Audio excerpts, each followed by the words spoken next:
A very good morning to everyone. A warm welcome to you all to this very special panel discussion, Innovations with Sustainable Food Systems within Nutrition, Technology and Environmental Stewardship. To begin, I would like to formally welcome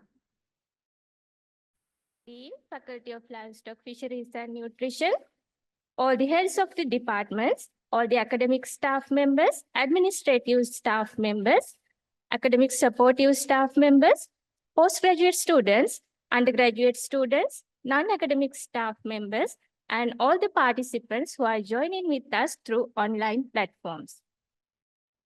The food systems of today are at a crossroad. Balancing nutrition, technology, and environmental stewardship has never been more crucial. This panel discussion aims to address how innovation and collaboration can pave the way for a healthier and more sustainable future. This event is particularly special as we are recently celebrated the 25th anniversary of our faculty and Wamba University of Sri Lanka. We are so excited to have you join us for this meaningful discussion on such a timely and critical topic. We are fortunate to have with us today an incredible lineup of speakers who are leaders in their fields. They will share their insights, research, and practical experiences to help us understand the challenges and opportunities in creating sustainable food systems. I would like to invite our distinguished panelists, including Professor Renuka Silva, Professor Anoma Chandrasekara, Professor Neranjali Pereira, Professor Ajit Jayveera, and Professor Sevandi Jayakodi to join us on stage and take the seats where they will be formally introduced shortly.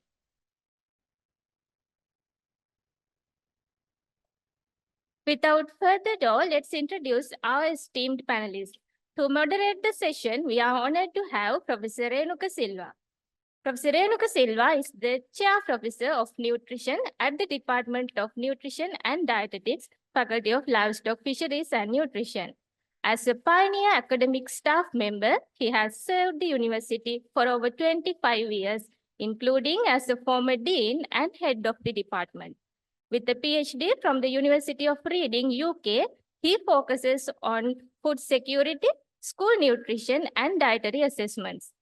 He leads impactful collaborative research projects and consults for the Ministry of Health and international agencies, earning numerous accolades for his significant contributions to nutrition science.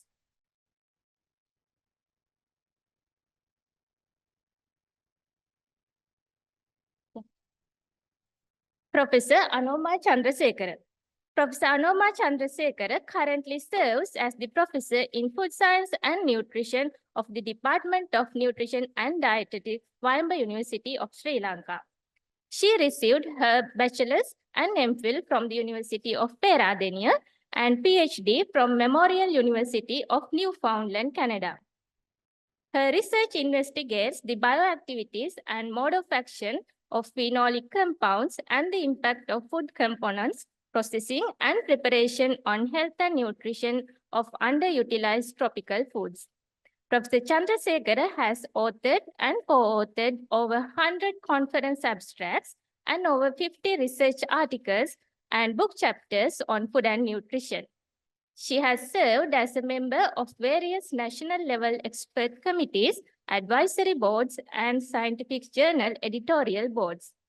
She was ranked among the top 2% of scientists in the world for 5 consecutive years based on a standardized citation matrix author database by Elsevier BV. Professor Neranjali Pereira. Professor Neranjali Pereira, Professor in Food Science and Technology at the Department of Food Science and Technology, Wamba University of Sri Lanka. Her academic journey includes a significant educational background with bachelor's and MPhil from University of Peradeniya and with a PhD in Food Science and Technology attained from Ballarat, Australia.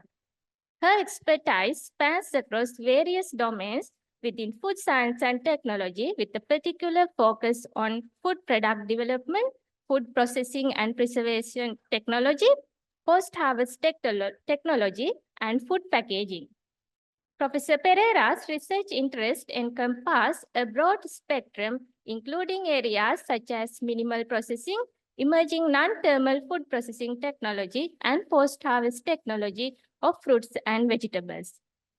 Professor Pereira's contributions to the academic and research fields are substantial, evident through her extensive publication record. She has authored and co-authored over 80 research documents comprising books, book chapters, and articles in renowned international journals. Professor Ajit Jayavira. Professor Ajit Jayavira is a professor in animal nutrition in the Department of Livestock and Avian Sciences at Wimber University of Sri Lanka. And also at the moment, he is the chairman at the Coconut Research Institute of Sri Lanka. Professor Jayavira is widely recognized for his contributions to both higher education and research in Sri Lanka. He has served as a visiting lecturer at several leading Sri Lankan universities and pioneered the development of a high diploma program in teaching methodology for school educators. Professor Jayavira has earned international recognition for his contributions to higher education, including accreditation as a senior teacher in higher education by the Staff and Educational Development Association UK. Professor Jayavira is also the developer of innovative software tools for animal feed formulation, widely used by feed producers across Sri Lanka. He has also served as the president of the Sri Lanka Association for the Advancement of Science, Section B. Professor Jayavira has authored over 90 peer-reviewed research papers and 21 books focused on higher education, teaching methodology, and agricultural sciences. Professor Sewandi Jayakodi. Professor Sewandi Jayakodi is the chair professor of the Department of Aquaculture and Fisheries of Wimber University of Sri Lanka and a renowned expert in wildlife conservation and environmental management. She obtained her bachelor's in zoology from University of Kelaniya, postgraduate diploma in wildlife conservation and management from Wildlife Institute of India, and a PhD in zoology from University of Aberdeen, UK. She conducted postdoctoral research at SCIRO Australia, James Houston University, Scotland, and IDRC, Canada. Her research focused on coastal ecosystems, human disturbance, policy and governance, and restoration of coastal ecosystems. She serves as the chairperson to National Mangrove Experts Committee of Sri Lanka and a member of National Environmental Council and National Blue Carbon Task Force. She has been serving the national delegations to CITES CBD as well as the Commonwealth Blue Charter. She has been working closely with non-governmental agencies such as Wildlife and Nature Protection Society, Lanka Nature Conservationist and Environmental Foundation Limited of Sri Lanka, while serving the Ramsar Focal Point of Sri Lanka for over 10 years. Please join us giving them a big round of applause.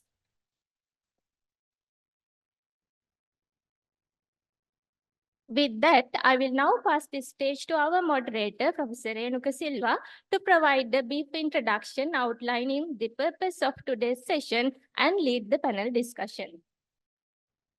Thank you very much, Dr. Gash. Good morning, everyone, and welcome to this panel discussion on innovations in sustainable food systems, bridging nutrition, technology, and environmental stewardship. So that's the topic for today's panel discussion. So it's an absolute pleasure to have all of you here, the students, staff, and also my colleagues on the stage.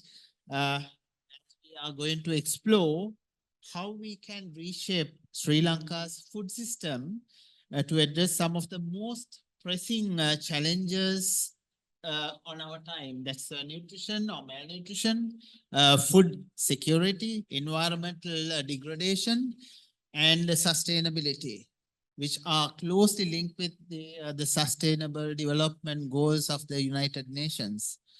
So as we gather here, we also celebrate a significant milestone, Wayamba University's and also our faculty's 25th anniversary. So over the years, Wayamba University has been at the forefront of research, education, innovation in the fields of nutrition, food science and technology, livestock, aquaculture and fisheries. So our faculty's commitment in the last 24 hours has been contributing to shape the future of sustainable food systems. So that is aligned with the topic that we have selected for the panel discussion today. And we are very proud that our faculty and the university contributed in this dialogue nationally, not within the faculty, but nationally and as well as internationally. So in this panel discussion, we expect to explore some of the transformative approaches across the entire spectrum of food production, including some aspects on agriculture, aquaculture, food processing, distribution, and finally the consumption. So I checked internet last night to find out the world population. So the world population is 8.2 million something, the exact figure you can find. The live figures are available on the web, and it was 8.2 million as of Tuesday, January 28, 2025. Yeah, today morning. Billions. Yeah, sorry. More than 3 times higher than what we had in the mid 20th century. So then you can see that the global population is increasing, but at the same time, the resources are becoming increasingly constrained. So it is very crucial to adopt innovative solutions. That's what the 4 departments in this faculty are doing. In addition to educating you, training the undergraduates, we do research in different aspects. So here we will examine how this advancement in technology, such as some innovative things in aquaculture and fisheries, and alternative protein sources, that's something that the people need these days, smart supply chains and sustainable packaging, food technology. So these things can be harmonized with environment. That is very important to reduce the waste and also conserve resources and mitigate climate change impacts. So additionally, this discussion will address how these innovations, expertise in the innovations are connected with the experts or the expertise in the faculty of livestock, fisheries and nutrition. So we expect that during the conversation, we can highlight the pathway towards a resilient, sustainable and equitable food system for the future. So today we have, we are fortunate to have distinguished panel, which was introduced, and from the Department of Nutrition and Dietetics, we will hear about how sustainable diets can combat malnutrition and promote healthier, environmentally conscious food choices. And from the Department of Food Science and Technology,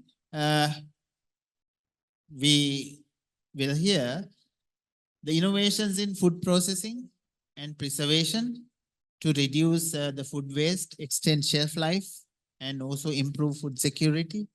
From the Department of Livestock and Avian Sciences, our colleague, Professor Jayaveer, will tell you, share his insights on sustainable livestock practices. And Professor Sewandi from Department of Aquaculture and Fisheries will shed light on advancement in sustainable aquaculture fisheries, focusing the aquatic ecosystems and environment. So let's start our first round of questions. In the first round, we will allow 4 minutes for each panelist. I ask the questions on their subject-specific department specialized areas and how they can contribute to this the food systems and innovations combining with the environment. I would like to start with Professor Anoma Chandrasekhar from Department of Nutrition and Dietetics. First about the current nutrition related matter. So as all of you know that the Sri Lanka's traditional diets are rich in local nutritious foods like grains, pulses, vegetables, and spices. So making them both healthy and also eco-friendly. I know that Professor Anoma is working on the traditional cereals, underutilized crops. So, however, although those are the traditional systems and the crops are eco-friendly, the currently available the processed foods had led to malnutrition and not a solution for the malnutrition problem in the country and the world. So in what ways can the promotion of traditional Sri Lankan diets serve as a solution to address malnutrition whilst supporting the environmental sustainability? Good morning, everybody. Morning, everybody. And I must thank faculty for organizing this important event to celebrate the 25th anniversary of the university as well as the faculty. And Professor Renuka, to answer your question, we know when we are talking about malnutrition in Sri Lanka, there are three facets for the malnutrition. That is micronutrient deficiencies, undernutrition, and overnutrition. So we have to tackle all these three aspects of malnutrition when we are talking about finding solutions using our diet. And the key solution for all these three problems is balanced diet and active lifestyle. Right? So here I will talk about balanced diet and how our traditional diet contribute for the balanced diet. When we consider about a traditional diet, it includes cereals, the mainly rice, and in our traditional diet we include millet-like cereals also. And then we have green leafy vegetables. We have very vast variety of green leafy vegetables, and we know Professor Gunatilaka had done extensive research about green leafy vegetables in Sri Lanka. And then we have different types of fruits and vegetables, and even we have animal sources, eggs, meat, as well as fish. So we have all these key food sources to make our diet balance.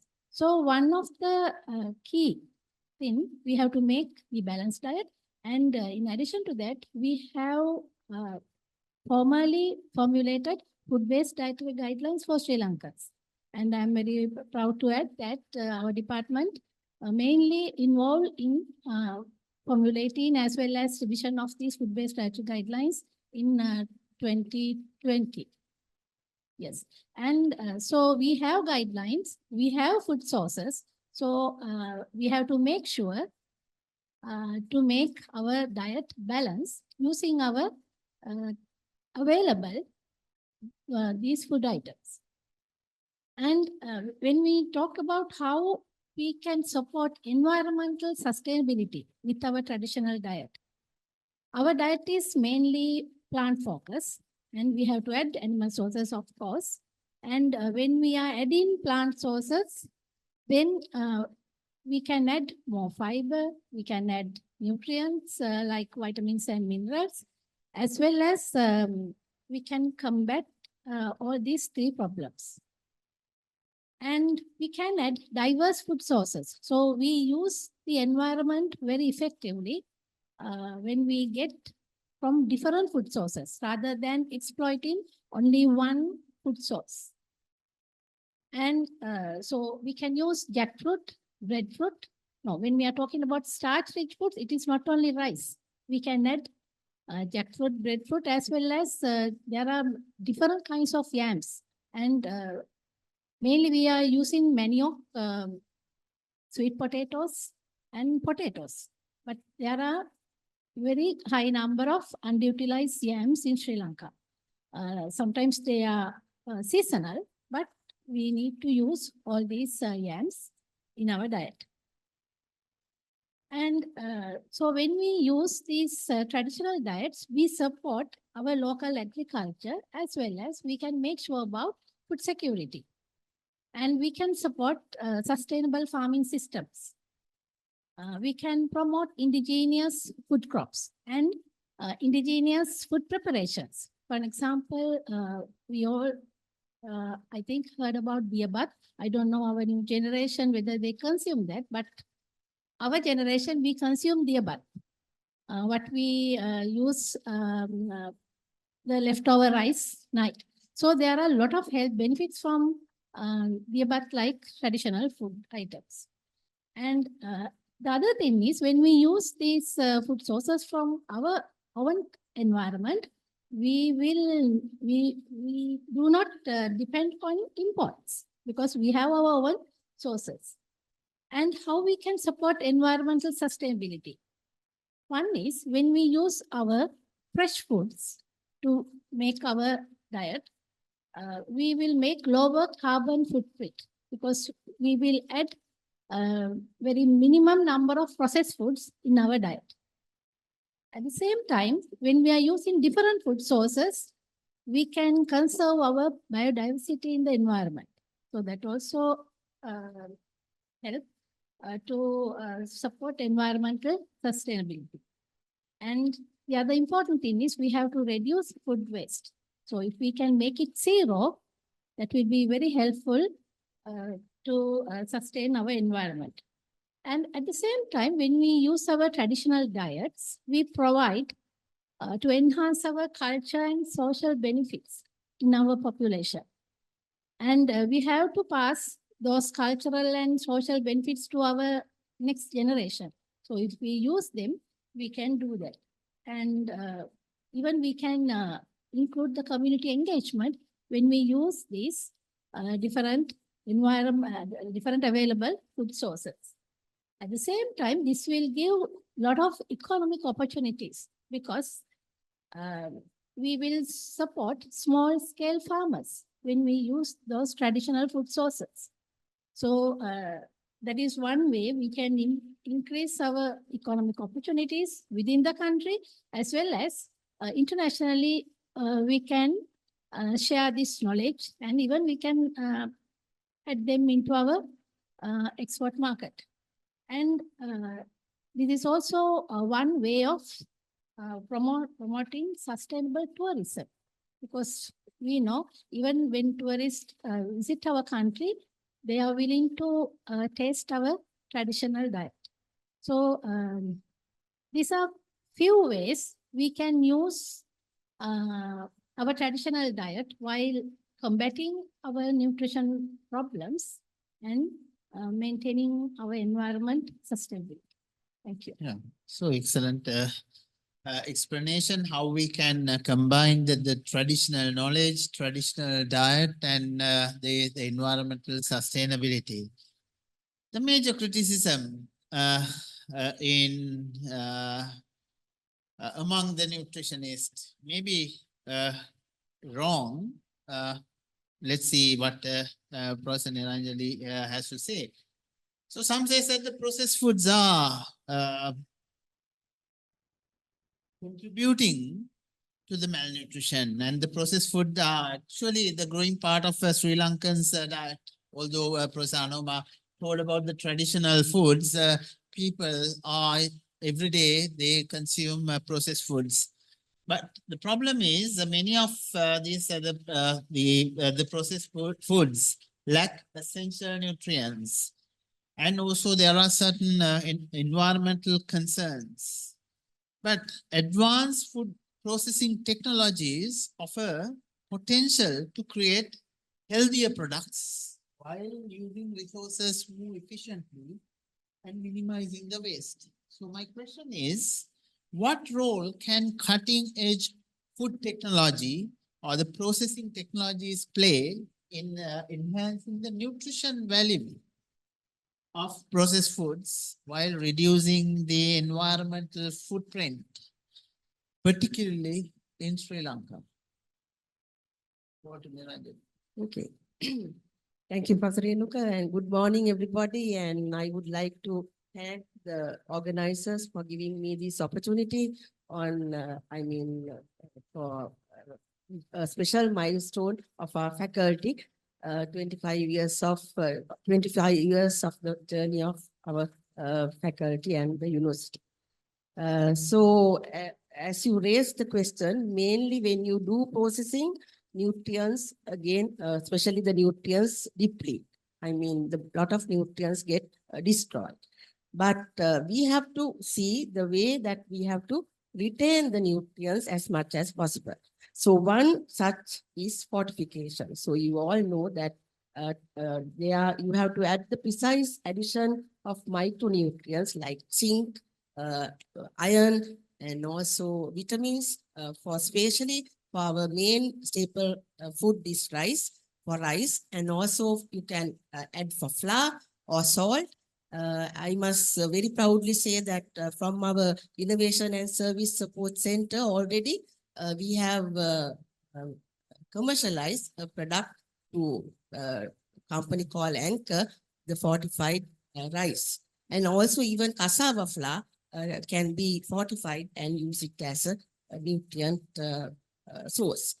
And then we combining to that the micro encapsulation. I think most of the students who are here doing micro encapsulation for their undergraduate research, that is entrapping some nutrients, some targeted say particle in a entrap in a coating material and producing a what you call a micro capsule, so that it will remain, the nutrients will retain through digestion, through processing, or through storage. So, and also the retention of nutrients through especially non-thermal food processing technologies. And we know that high pressure processing is one. And also most of the nutrients that can be retained through these non-thermal food processing technologies, and the processing is minimal. So that is the main issue there. And especially if you take pulse electric field and then cold plasma, those applications can be used to retain the nutrients in beverages or maybe fruits likewise. And very especially in our department, we don't have such facilities, and even in Sri Lanka we don't have just in developed countries they are fully recognized and products are available in the market, but unfortunately still Sri Lankan in context we are in just at an emerging state. But to say the freeze dry, we have a small freeze dryer, so we do freeze drying so that we can retain most of the nutrients using freeze drying technology. And for leveraging local superfoods like as Professor Anuma mentioned, jackfruit and even moringa, or we can do the ketul treacle with using vacuum evaporation likewise. And then we have at the start, as the moderator said, the plant-based alternatives. So meat analogs is a trending one nowadays because we want vegetable protein to be looked like or taste like or texture-wise it has to be like meat. So we go for like say moonbeans and very especially to get affordable meat substitute. And there is a big story, use of additives. So I know the additives are not good.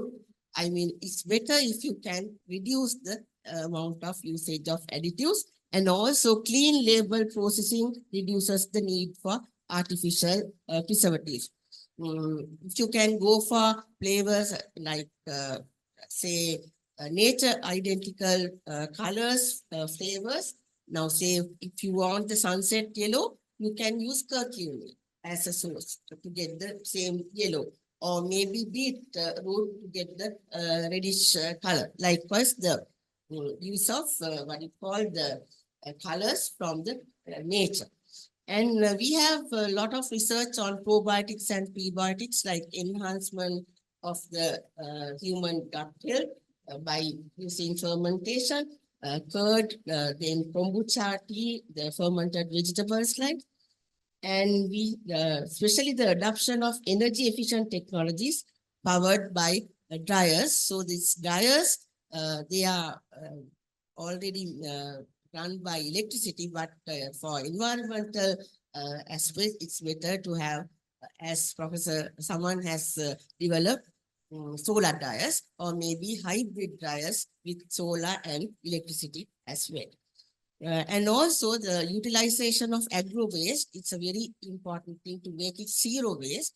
That is utilization of waste and producing products like, say, or maybe use of making packaging materials with fiber, or maybe using cassava starch.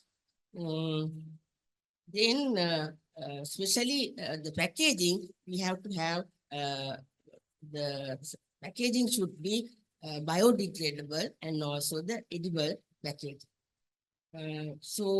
Especially reducing waste. So we have to implement processing technologies that extend the shelf life of perishable products and reducing post-harvest losses common in Sri Lanka. I think I have given maybe.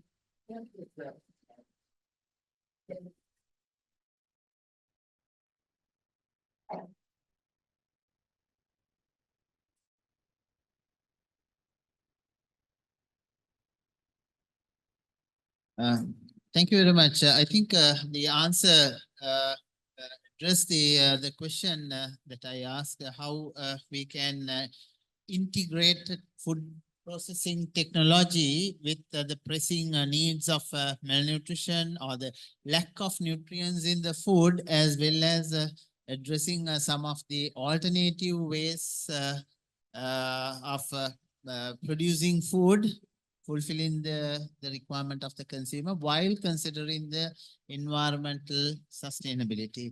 Now, my question goes to a different aspect. We go to the food production. So we first talk about the consumer and the food processing. So Sri Lanka's small scale livestock farmers are the key producers of meat, milk, and eggs, and also support the rural livelihoods.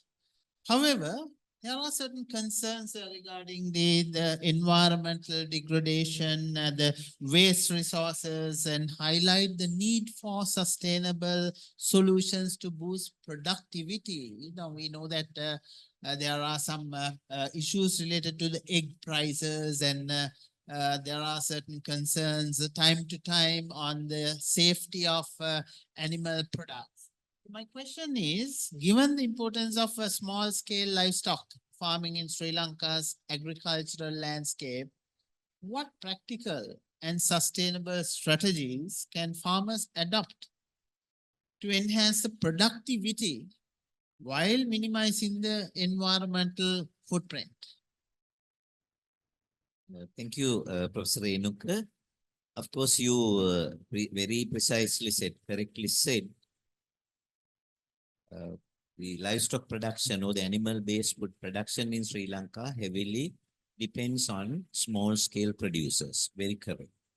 Number two, you have again mentioned there are time-to-time fluctuations of prices of animal-based food products. So that's a sign that whether we are sustainable in small scale or large scale animal-based food production. I'd like to call it not animal, just animal production. We would call it animal-based food production. So there are other keywords coming up in your question. One is sustainability. The other one is small scale production. So I will go first to the small scale animal production.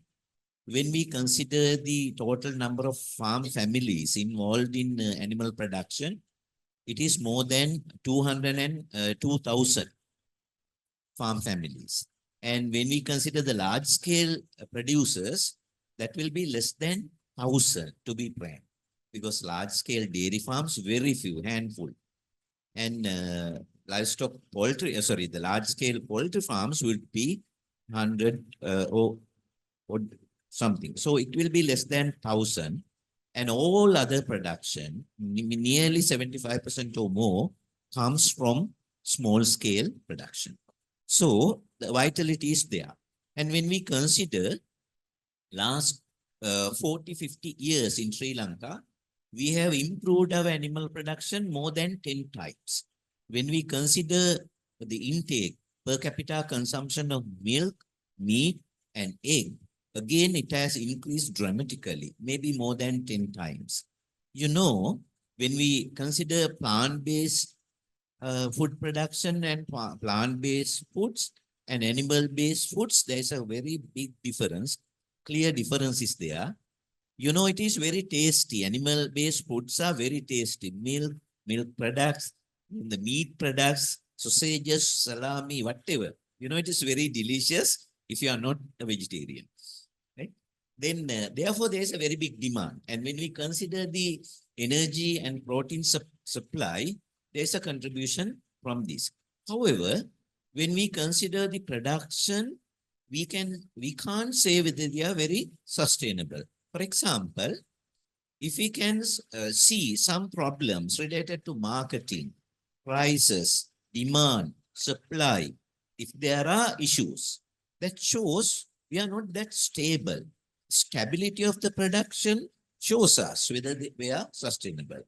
So when we consider the sustainable animal production, there are basically three things. We can discuss sustainable production in many angles, but basically we can categorize them into three. Resource sustainability for the production, environmental sustainability of the production. Number three, market or we will say economic sustainability. So when we consider the animal production, resource sustainability depends on resources like food for animals. These days, you know, we are complaining that the prices of rice has gone up because there's a huge use of rice for animal feed. There's another saying that for beer making and all, we are using rice, but it is less than 20,000 metric tons as far as I know. But when we consider the animal production, yes, the cereals are the base for the food of animals, nearly 60 to 70%.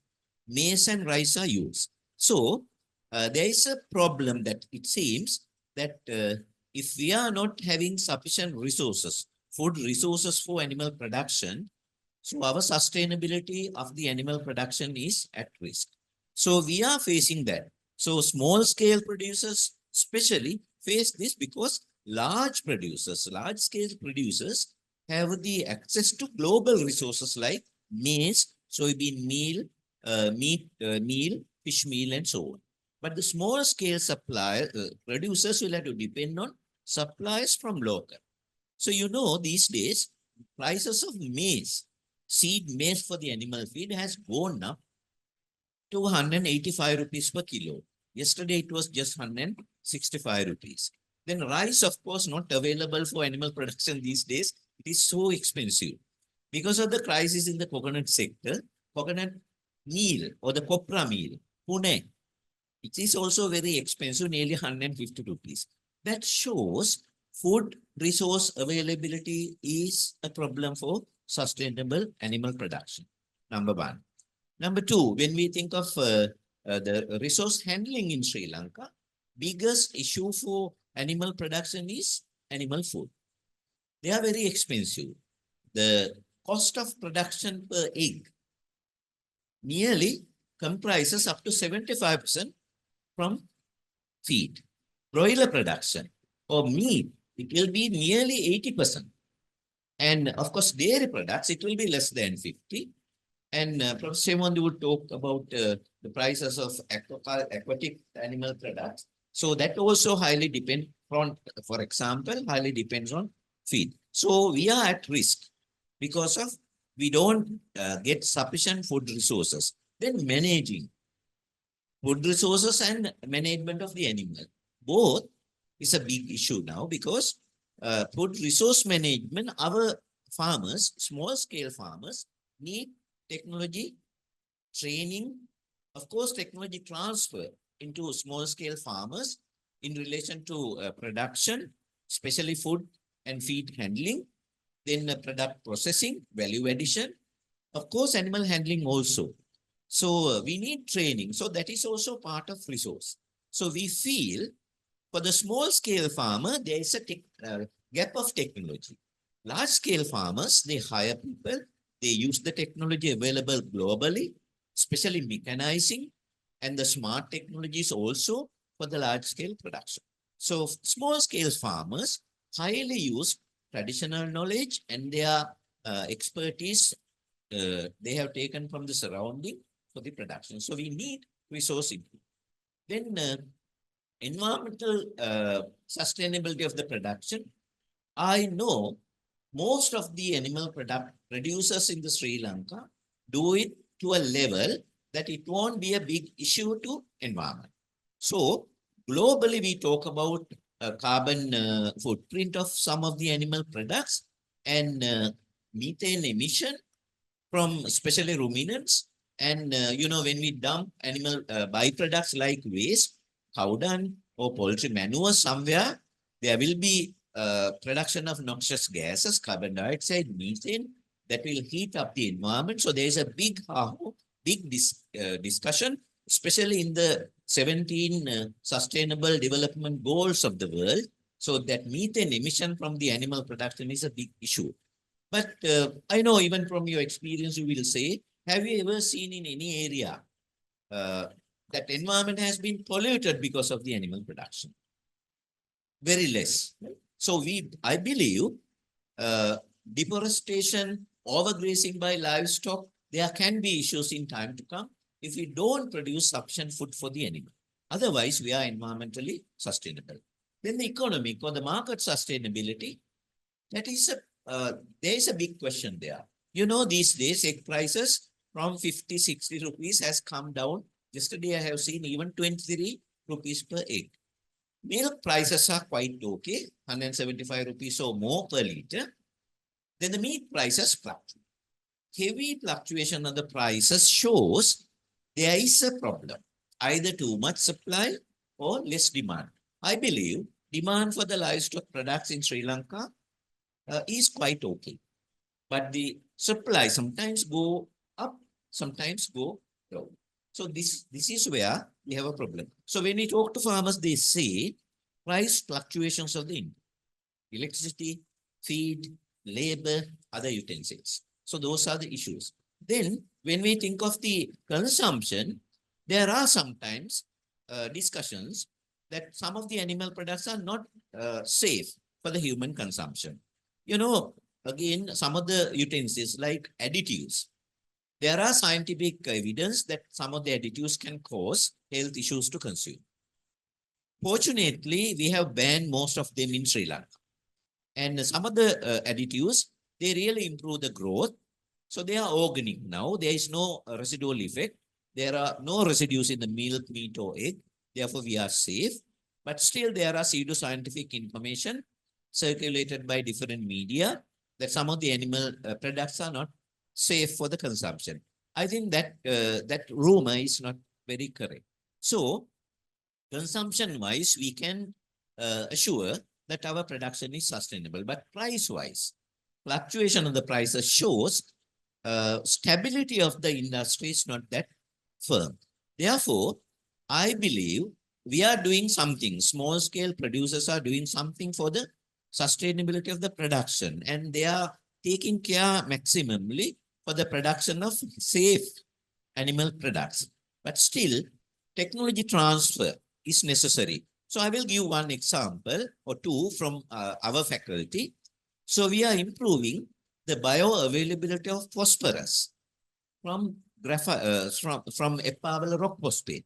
So we are importing dicalcium phosphate, huge amount, nearly 16,000 metric tons every year to Sri Lanka. So as a solution, we have value added ephemeral rock phosphate, ERP, which is not used for the animal feed as phosphorus supplements. So now we have make a product, very sustainable product for the use of animal feed.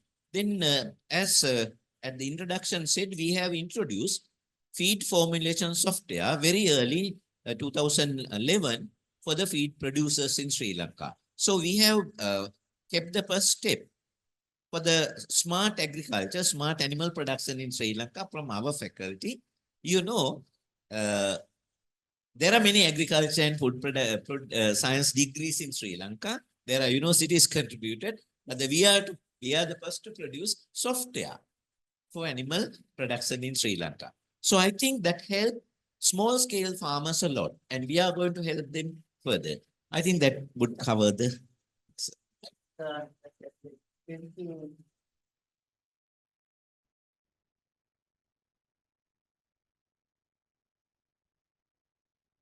Yes, no, that's okay.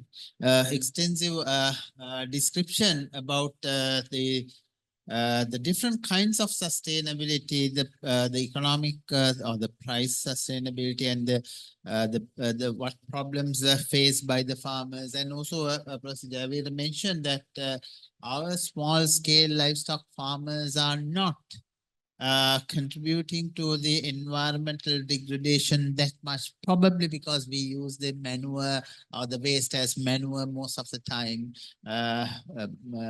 Okay, so that's his view. So let's pass the microphone to Professor Wandi.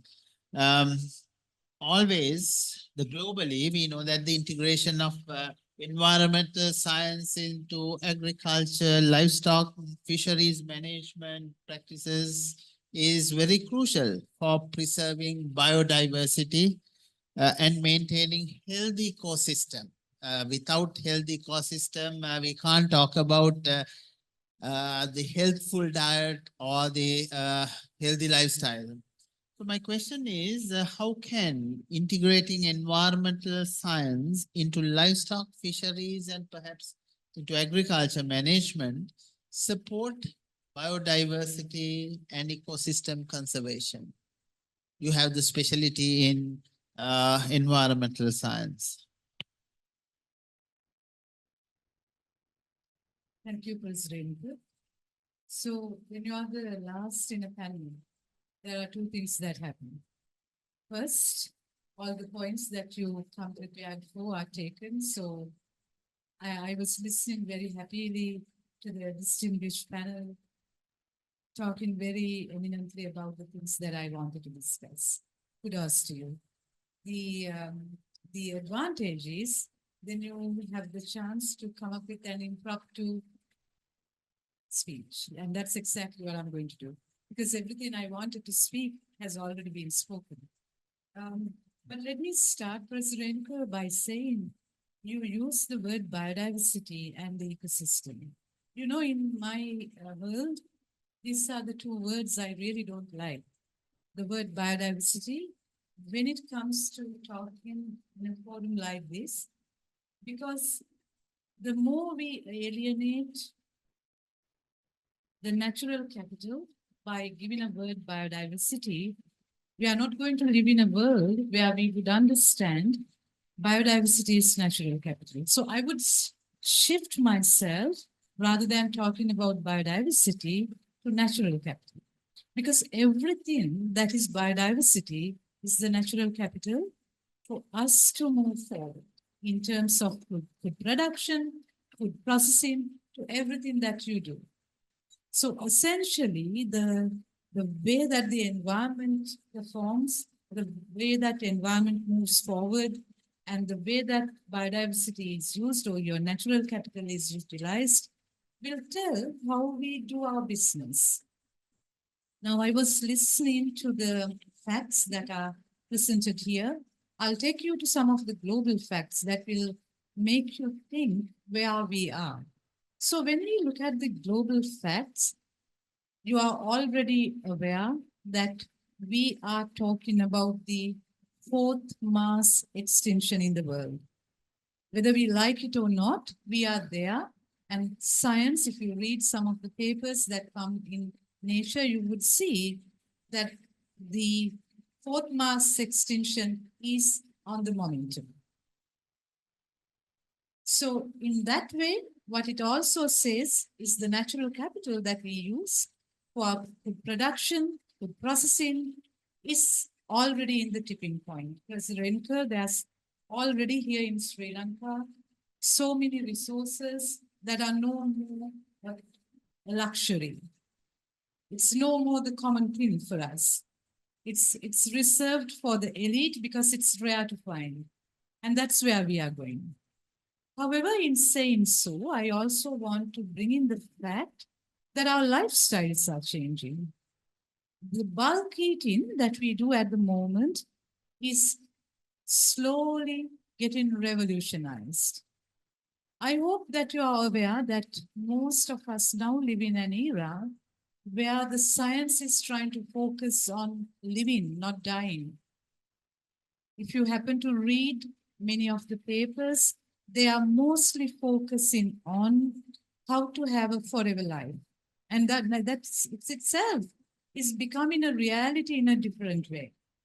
The science is leading us to think of an immortal life, which may or may not happen. But the point is that that's what we are trying. And how is it going to impact the food production and the livestock and fisheries and aquaculture? It's going to impact in a different way because slowly the world is moving away from bulk eating to the pills. So everything that you had in a plate is required in a pill. And I think some of you who have been out, especially the academics here, you must have seen in the developed countries how the normal day-to-day diet is now taken over by a set of pills. And that recreational eating, so that just to make sure that you take care of your temptations, a Sunday, Friday eating is what is going to be left. So in a scenario like that, especially in aquaculture and fisheries, I would like to go into what is to be done and what has to be done if we are to live in a world where the natural capital that is around us is taken care of.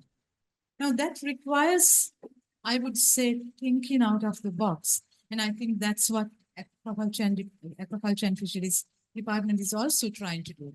First thing is trying to understand that the world requires understanding resources are limited.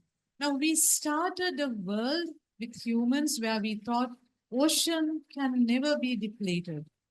But we have now come to a point where we understand even the fish in the ocean can be sourced and humans have taken them to the brink of extinction. So then in that case, what is so important is to understand two things. One, how do you go for sustainable harvesting? And that's where we need more than ever the right models to work out what are the sustainable yields we can take. And this is not just for the species that we consume at the moment, but also for the species that can be consumed. Our waters are full of species that we have not been harvesting, and we can go for those things, both vertebrates and invertebrates. And I know the staff at Department of Aquaculture and Fisheries are focusing on those alternative fish and invertebrate species, aquatic species that can be harvested. But that itself brings another important question. That is not just thinking about the harvest, but also what is the impact when you take a species out of the ecosystem? And that's where the ecosystem comes in, President, where you understand that everything is interconnected. So when you have an undue pressure on one species, how it can impact the other species. And that's where you have to also think about everything that you take, how you would be able to use it 100%. And that's where the circularity comes in. So in another word, if we take something, what can you do to the bones that are left aside? What can you do to the skin that is left aside, discarded? And that is what I would say is real waste management. And I think that's where the research at the department at the moment is leading. Then comes the most important thing, the restoration and the responsibility. Because knowing that most of our ecosystems are no more performing at their required point. I'm not going to be nostalgic here by saying that the ecosystem is something static. It itself is very dynamic, yet knowing certain ecosystems are very much degraded, then we have also got the responsibility of making sure that we try and restore so that we get the right environmental services back again. And in coming to that, I'm very happy and proud to say that the Department of Aquaculture and Fisheries is at the moment leading the science of restoration when it comes to blue carbon ecosystems. And the student research that are very much pioneered and focused for that is also giving the vital signs. And that is ultimately bridging the gap between the science and community knowledge, making sure that this knowledge goes into community so that they know how to use the facts. Yeah. Thank you, President. Thank you very much. So some of the things we can highlight in the next round. So the next round is the second and the last round. Due to the time restrictions, I have to restrict the time. So I expect a quick answer from each of the panelists. This round is mainly on the policy education. That is what the university is engaging in, and also the public engagement. So the policy education and public engagement. Now, the first question or the question goes to Professor Anoma, because the Department of Nutrition and Dietetics, the newly, the name change Department of Nutrition and Dietetics, we are concerned about the consumer behavior. And the consumer behavior play a very important role in shaping food system. Do you think that the people know about the sustainable choices in food, and do they encourage sustainable food practices? So how can we, or the department or the scientist should educate the community regarding sustainable food consumption, sustainable food production, the choices, etc. Professor Edgar?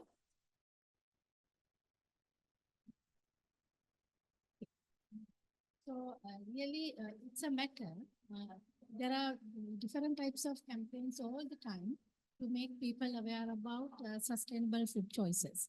But still, there are generational gaps, as well as this should be a continuous process, making people know about the sustainable food choices. Therefore, public awareness campaigns we need to conduct continuously. It shouldn't be one time or one spot focus programs. Public awareness campaigns maybe we can do by media outreach or through social media, or maybe as public events and campaigns, even school and community programs. All these approaches we can take for that. And nutrition education and capacity building also should be one of the key aspects in this process, because we can do school-based programs, and really the department is doing this type of programs all the time, and community nutrition workshops, healthcare sector involvement, and policy and regulatory measures.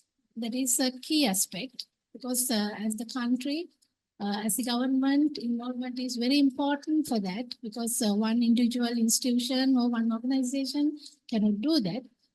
To make the blanket coverage, this policy and regulatory measures are very important.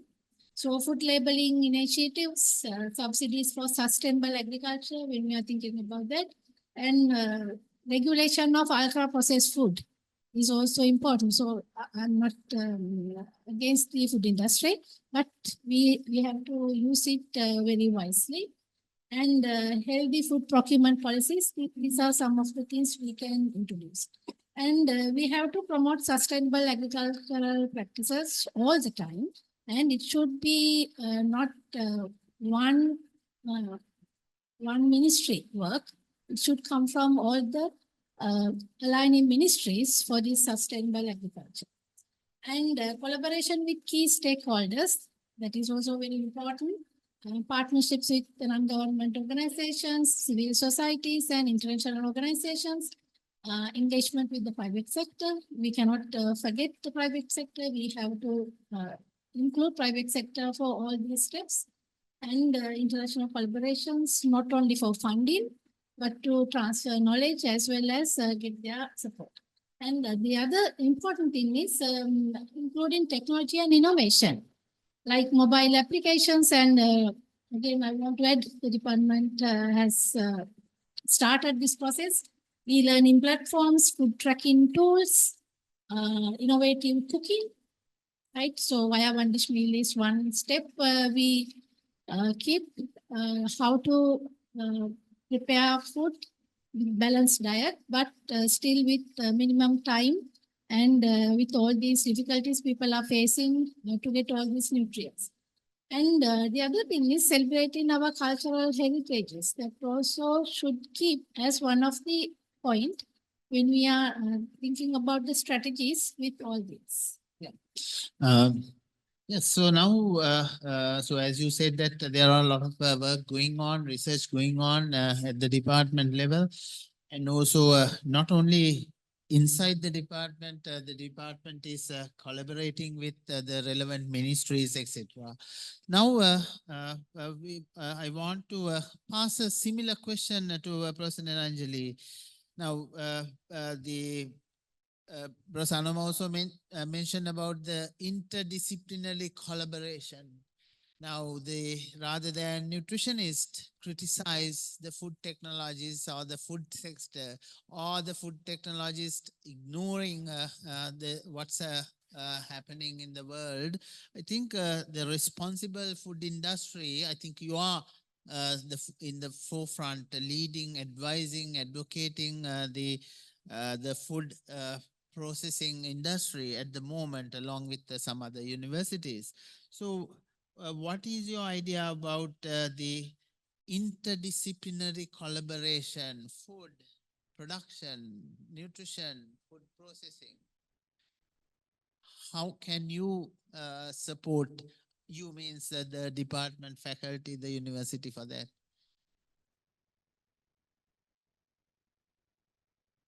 Yes, I think already we are doing some of the things now, say, especially the production department, once they produce, I mean, we can give the processing methodologies, like say, the sensory perceptions for their products. Likewise, we have already collaborations, and also, especially with, I think, seaweed products that the seaweed that is coming from the agriculture department, from their resources, and also the production of new products with seaweed, and also very especially recently the chitosan formulation and making into a food packaging material.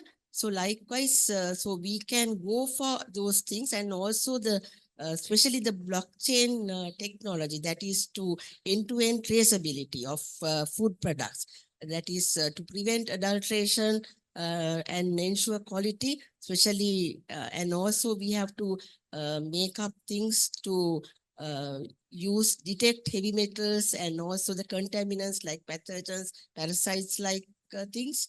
and also especially the AI-based quality control systems for say monitoring and production processes, especially when then the human errors are being minimized. And we can always partnering the small holders, small holder farmers, especially to procure raw materials and reducing cost associated with imports. And we can always, as Professor Anoma mentioned, that we can use public-private collaboration with the university and provide actually the government can combine with aiding donor agencies and provide subsidies or some vouchers to give the people, especially the low-income generating families, to get their nutrition dense materials. Yeah, so then a lot of opportunities, and also I think the faculty needs to pass these messages to the policymakers and the implementers. Now, a very quick answer from Professor Javier, I expect from you. Now, healthy environment is very important. Definitely, the people need healthy food, or especially in considering the Sri Lankan context, there are protein deficiencies. So you address all these things under the egg production and the problems there. Now, my question, very quick answer about sustainable food system. So that's our the main topic: sustainable food system. Food system is everything from farmer to the consumer and in between stages. Now, especially considering the animal production system, do you think that currently it is environmentally sustainable, friendly, or should at the policy level, is there any gaps in the policies, not considering just the price and the production, but its other impacts on the general environment? So as you said that not like developed countries, we don't have the methane production, the lot of pollution at the moment. So any policy related gaps? I told you there's a huge improvement of animal production in Sri Lanka, but still we contribute less than 2% to our GDP. So it is diminishing even when we consider the contribution of agriculture to GDP in Sri Lanka, it's going down. It has come down to 7% now. But when we consider our nearest country, India, contribution from agriculture is very high, more than 14%. And that shows the animal production in terms of contribution to the economy is going down. But you know, our consumption has increased. So that shows there is a demand. So if we are moving to production economy, we will have to produce our requirements within the country. You know, milk powder, we nearly import 70% of the milk powder or milk requirement of the country. Fortunately, we are self-sufficient in chicken and egg, but occasionally we tempt to import eggs also to control the prices. And so that is one side of the story. So from a production economy, whether we are there for the sustainable production. But when we think of the technology development and all, I think you know, in the world, the most sorted jobs, 20 jobs in the world, agriculture sector, both crop and animal production. You can be very happy, those who are graduating from our faculty, you are going to be in that first class jobs in the world in next 10, 20 years. So you are going to be the most sorted graduates in the world. So we are producing in one side the requirement for the world, but we are not producing required amount of food or other things from our country. So policy wise, if we are going to move into production economy, we cannot neglect animal production. Definitely we will have to have it. Then the sustainability environmentally, I think we will have to take steps further. You know, the poultry production, 100% controlled by the private sector. And when we consider the dairy production, Very little contribution is there from the policies and the government rules, regulations. It is more or less now privately controlled. So there can be discrepancies, there can be out of the track activities which will violate some of the sustainability goals. Therefore, policy intervention is necessary for the improvement of the production, economic production, and the quality and the safety of the food products coming from animal production. Thank you. I think a lot to do by the experts in the department and also the faculty and also the university should take these messages to the not only to the general public but to the other stakeholders. Last question in this panel discussion. Thereafter, this will be open to the forum. So the participants online and in person here can ask questions thereafter from our panelists. Last question is from, or the question goes to Professor Sevandi. Throughout this discussion, we talk about the linking nutrition, technology, environment, food production, which can change the food system for the better. But make these ideas work, we need right policies, and also, of course, like a low or the middle income country, we need funding. So you are working closely with international agencies and also the government and other non-governmental parties. So what kind of policies and financial support we need to help all these innovations mentioned by the other three departments without having proper policy and the funding, we can't implement some of these things mentioned. So what's your idea about policies and funding for these innovations while sustaining the environment? Thank you, President. Okay, now coming to policies, we can look at policies from two angles, the international arena and the national arena. If you look at the latest Montreal Biodiversity Framework, the 23 targets, if you look at it, you will see there's hardly anything about biodiversity in it. It's all about sustainability. It's about production. It's about harmonious living with the nature and recognizing the right of nature within humans.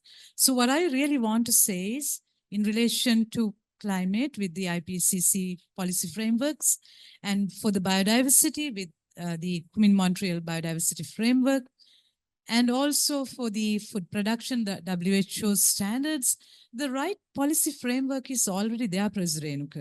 If you come to Sri Lanka, I just came out from a policy analysis for the proposed national biodiversity policy, which is about to come. And I also seen the national policies in this country and the latest revisions. What I'm seeing is increasingly there is this integration of the environment, ecosystem, and the production system, and also the sort of processing system, incorporating the socioeconomics as well as the human aspects into it. So what I really want to say is, there is enough policies in this country and also in the world if we want to adhere to. The non-detrimental, the national determined contributions, or the NDCs, have already been developed and agreed by all the sectors, whether it's livestock, health, agriculture, fisheries, all have been agreed upon. What we need as academics is to be acutely aware about what's in these documents and what can be taken into our curriculum in order to move forward. So my answer to you in relation to policies is that the policy environment is very strong at the moment. Perhaps it's in silos, but as academics, we can merge it. Coming to the funding, Ms. Renuka, I think we have to move away from the conventional funding.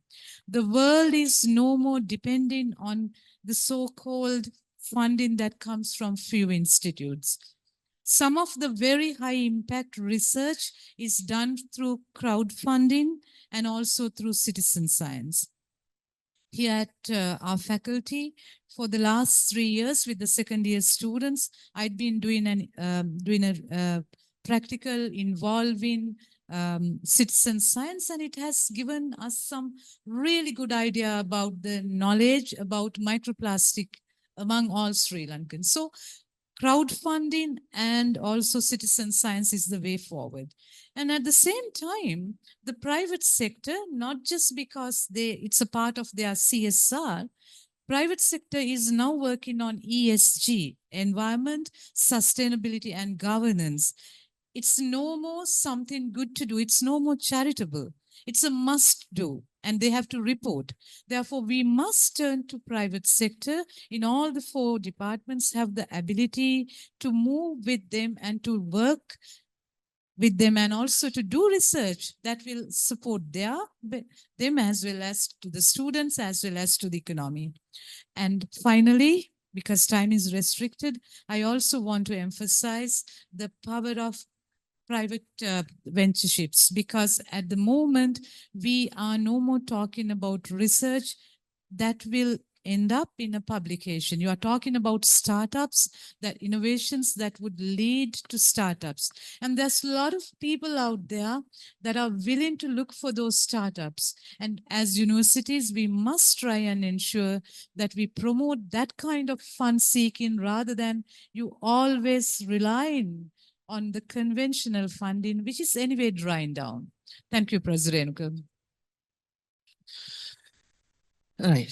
So that's so we discussed a lot of things in 2 rounds. The first round, the department specific science, how they convert science into research, research into practice. The 4 departments explain their the scope.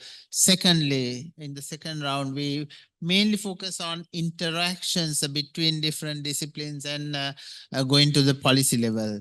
Now we have discussed many things. Now I want to open this discussion to the forum. And here there are the senior students here, the postgraduate students, and also the academic staff members. And the Vice Chancellor is also here. He's an expert in agriculture economics. And so he is well aware of the topic that we are talking about today. And all other major lecture rooms, the different batches of the students are joining with us online because we don't have enough capacity to accommodate all students in the faculty. Now this question is open, or the topic is open for discussions. So we expect a couple of questions from the audience, not only from the academic staff, but I expect that the students also have some questions from the panel. There's a microphone, so somebody will help you to project your voice from this forum.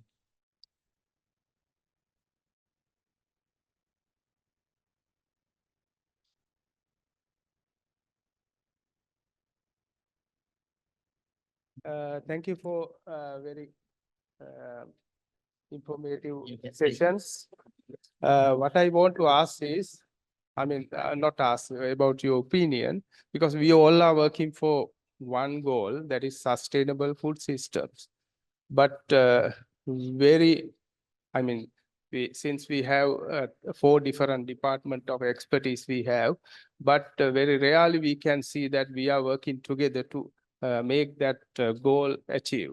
So what can we do to make that possible? So it's a very practical problem. We are in 4 different floors in the faculty building.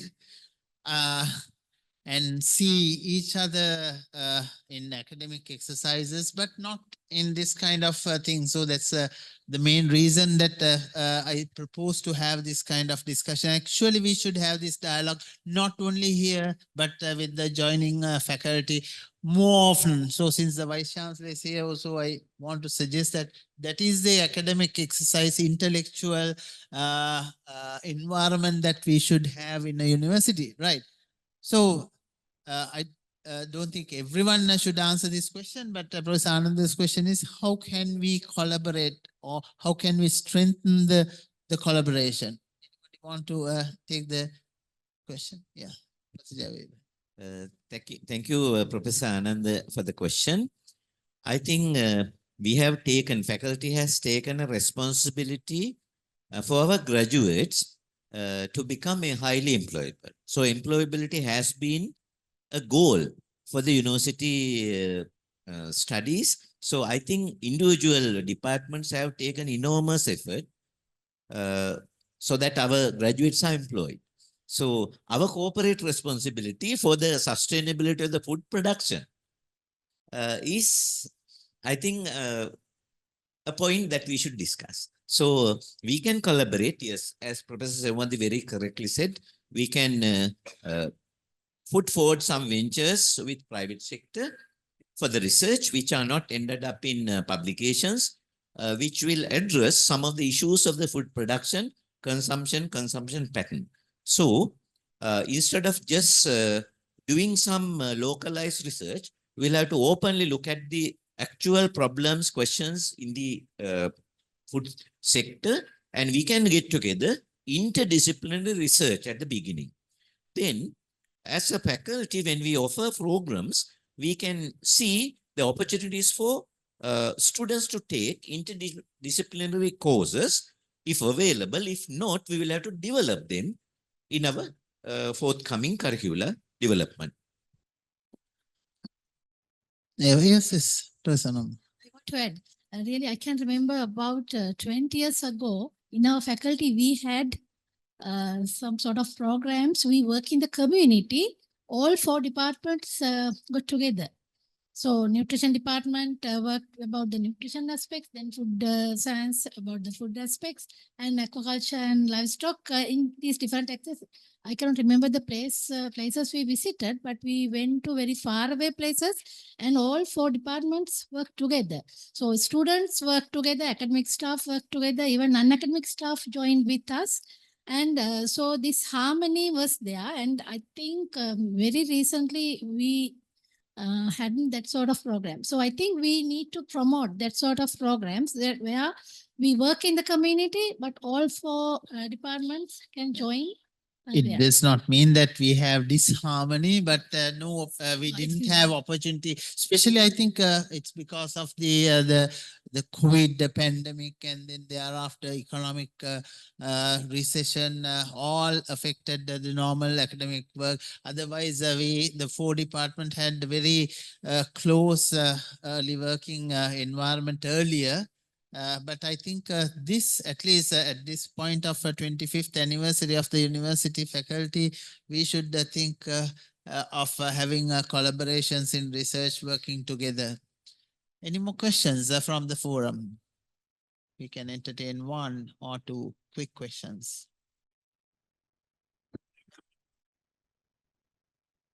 I should tell because you mentioned when it's come to within next 2 months by March 31st, you would be able to enjoy food at a 600-seated restaurant in the multifaceted center, then go upstairs. You can have this discussion in 800-seated auditorium. You'll enjoy a good time of food systems and so on. Yeah, so, and again, you are allocated, especially your faculty. There are 2 other buildings to join with the outside people on anything on food, animal, livestock, deal with the people. Yeah. So explaining a little bit about what the Vice Chancellor, Professor Udit Jayasinghe said, that according to the plans of the township project, so he has already conveyed this message that his plan is to have a kind of a outreach center or a center which cater the needs of the agriculture, livestock, and as well as the consumers, that's nutrition related things from the university to the general public.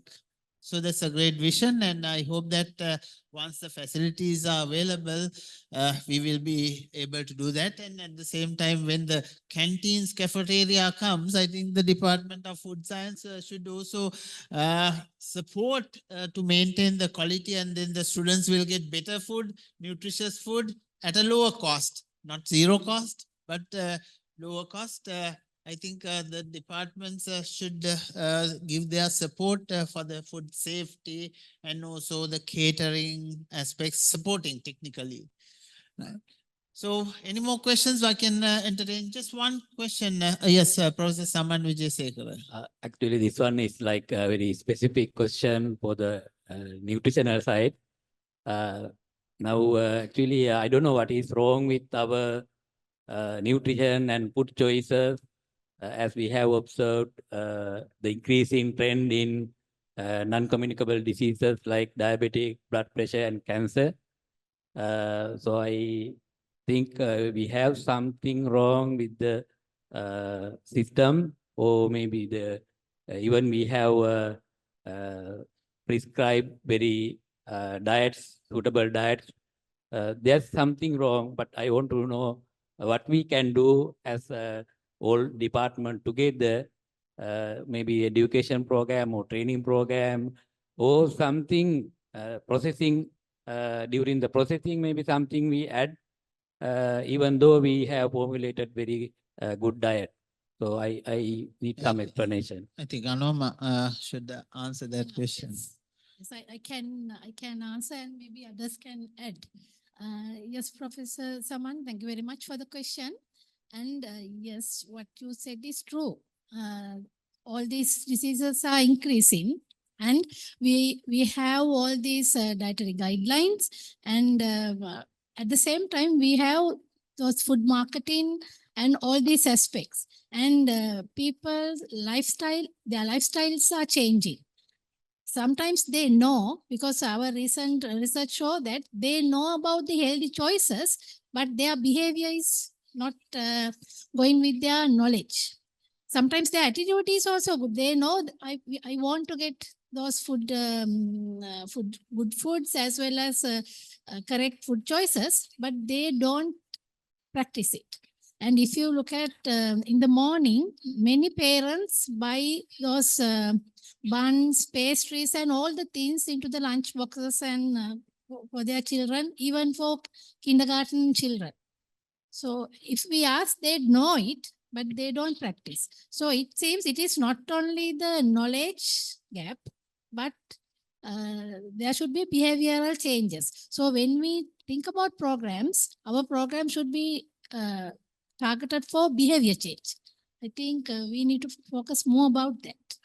So behavioral changes are very important, not just educating the public, but something has to be done to change the behavior. So the students here from whatever the department, while increasing the food production, we need to tell people what they should eat, what is the most healthier options, and your responsibility in future to provide the healthier options for the population. So with that note, let me wrap up today's session. So throughout today's discussion, we have seen a lot of innovations in sustainable food system, not only from our the faculty, but the global things exposed.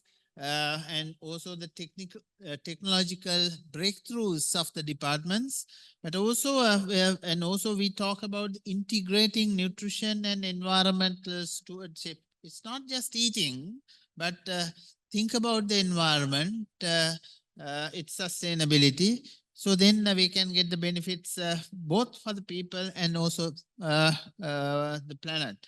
So we have highlighted the importance of consumer education. Even the last point Professor Anoma mentioned about the consumer education, effective policies, some financial mechanisms that sometimes you people don't think. I mean, the students don't know much about the financial issues. So those things will drive the innovations forward. So as we move forward, more sustainable future, we are talking about sustainable future, collaborations across sectors, and also the government, the sectors are government, business, that's where private sector, and the communities, people.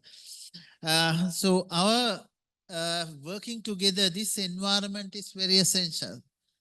So it's very clear that to have long-lasting solutions for the problems in this planet Earth, we must work together uh, and should have holistic approach to address the needs long term and as well as short term. So thank you very much to our panelists for sharing your insights. All colleagues of mine, we have been working in this university and the faculty for the last 25 years. I think almost all of us uh, uh, have been here since the inception of the faculty. So I'm very proud to share your thoughts, my thoughts in front of the students and in front of the Vice Chancellor and the Dean and the other colleagues. I hope that this tradition will continue at least once a year.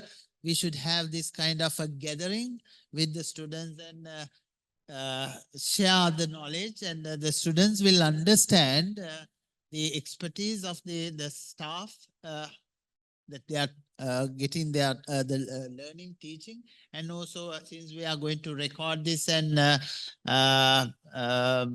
put on the social media, hopefully that the university will get the necessary publicity, and also our degree programs. People will know, come to know what is done at the Faculty of Livestock, Fisheries and Nutrition of the YMB University of Sri Lanka. So thank you very much for the wonderful, the houseful audience, the students as well as the staff members. Thank you very much for organizing committee, for organizing everything such a nice way. So over to you, Dr. Gaishan. So, good morning. I'm not going to add anything beyond what these four experts have explained. There are needs and wants they have addressed where we should go. Even in one meeting, the president presided yesterday with all others, they have very clearly mentioned the importance of food system. There are around 122 institutions in Sri Lanka. Some they don't know what they are doing. Some are not important. Some are very important. Importance was not understood. So they want to combine them into single units and controlled by experts. So in that sense, I'm sure food is a one such sector. It should be integrated to incorporate what is called economics and marketing also. Even here the four experts, and when you go to the markets where it was heavily subject to the failure of the market, the government and even judiciary. All three social systems are in a failure situation. In Sri Lanka, with the food system in US, the biggest food system is now in very controlled behavior with their boundaries. I'm sure Sri Lanka will get a very good support from Chinese and Indian markets and even Russia, because which contains almost 65% of the world population. So with that comment, I think Sri Lanka will be acting as not only food production point, but it's a distribution logistic management point with the introduction of, I guess, new Kerala logistics center. We would be having a really good situation. And only one comment is that if the all food experts can develop a system like in other developed countries, good experience in the Canadian system in 1999 when we were doing our PhDs and Gamika and others, they have introduced a food recall system If anything happens in the food system, automatically that goes to everybody in the country. If you just go to Google and write Canadian Food Inspection Agency, go to site, the first thing is food recall. If you have done anything wrong, it is published to the everybody in the country. Thereafter, no consumption of that food, no production. Voluntarily, they have to recall the food. So they are very safe. I think rather than going PHIs and everybody, people with different mindsets is very digital and automatic, like our dialogue and other bills and so on. Your fine will be coming. So I think that's the best. Thank you so much. I'm very happy to participate in this one. Now also I'm going to see some food system in there to monitor three of experts in the food field. And another, I know there are many other different that's why I'm always still in this sort of food faculty. Even animals also put food. So when we are talking, it's maybe in Sri Lanka's best production system management professors are in this faculty, I'm sure, to the number, to the buildings, to the facilities, and to any university in the agriculture and livestock fisheries steering committee. Wyoming University is this faculty, and together with other one in these premises is getting the best. That's why our everything was very well accepted to expense money on all buildings and others, put them into the township. Please try to put them everything into the township. Now we have facilities more than any other faculty in Sri Lanka. By within next 2 months, we are going to open for the use of these around 6-7 buildings here, 8 buildings there. Naturally, to facilitate our Wyoming Township in food, health, environment, and naturally with other institutions set up. Thank you so much. I'm not going to take too much time. But this is a really good initiative. Take it every 3rd month at least. Next run, I'm sure we will be able to have it in next building and distribute this one through YouTube or whatsoever so that you can be participate. Give an exam question also to the student and listen to that YouTube, write the exam question. Our ranking will be automatically increased. With the failed student, that will be more increased, right? Give simple questions therefore, but do the things. Thank you. Thank you very much, sir.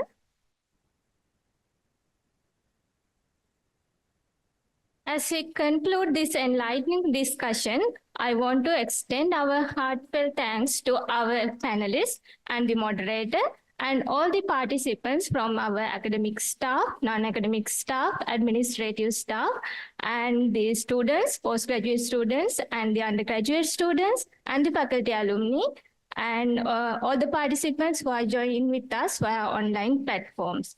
So let's not forget that this event also marked the 25th anniversary of our faculty and the university. A big thank to everyone who has supported us over the last 25 years and still continues to contribute to our success.